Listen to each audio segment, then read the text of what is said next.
তো আসসালামু আলাইকুম গাইস, আপনারা সবাই কেমন আছেন? আশা করি সবাই ভালো আছেন। আজকে আপনাদের দেখাবো আপনাদের Facebook account professional mode on করে একটি ফেসবুক প্রোফাইল কিভাবে পেজে পরিণত করবেন।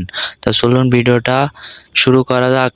আপনারা কি করবেন, আপনাদের ফোনে যে স্ক্রিনে ফেসবুক আছে ফেসবুক চলে যাবেন। যাওয়ার পরে আপনারা কি করবেন, উপরে যে প্রোফাইল আছে আপনাদের ফেসবুক প্রোফাইল, এই প্রোফাইলে আপনারা ক্লিক করবেন। করার পরে আপনারা কি করবেন, আপনারা যে ডান পাশে যে থ্রি ডট অপশান আছে এই থ্রি ডট অপশানে আপনারা ক্লিক করবেন। আমি থ্রি ডট অপশানে ক্লিক করলাম। তারপরে দেখুন নিচে যে ট্রোন অন প্রফেশনাল মোড, এই ট্রোন অন প্রফেশনাল মোডে আপনারা ক্লিক করবেন। ক্লিক করার পর দেখুন এখানে এরকম একটা ইন্টারফেস চলে আসে। আপনারা কি করবেন, ট্রোন অন করে দিবেন। আমি ট্রোন অন করে দিলাম। দেওয়ার পরে এখানে একটু লোডিং হচ্ছে।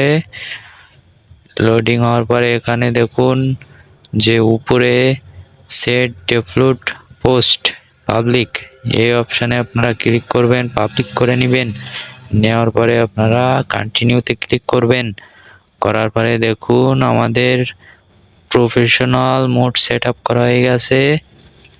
এখন আপনারা এখান থেকে এইগুলো আপনারা সেট করতে পারবেন। আমি যেহেতু আপনাদের ভিডিও দেখাচ্ছি, যেহেতু আমি পরবর্তীতে সেট করে নিব, আপনারা এখন সেট করে নিতে পারেন। তারপর আপনার ব্যাকে চলে যাবেন। ব্যাগ অপশান আছে উপরে, ওই ব্যাগ অপশানে আপনারা ক্লিক করে চলে যাবেন। যার পরে দেখুন এখানে আমাদের ফেসবুক পেজ পরিণত হয়ে গেছে, আমাদের একটি ফেসবুক প্রোফাইল। এখানে আপনারা দেখুন ফলোয়িং আর ফলোয়ার অপশান চলে আসে।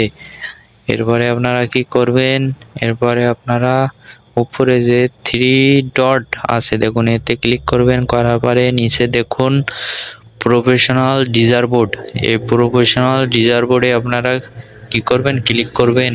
করার পরে আপনারা একটু নিচের দিকে যাবেন। নিচের দিকে যাওয়ার পরে দেখুন এখানে যে মনিটাইজেশন অপশান বলে একটা আছে, এখানে যাবেন। যাওয়ার পরে আপনারা কি করবেন, এখানে দেখুন stars add on reels bonus দেখেন ইন এস্টিমেট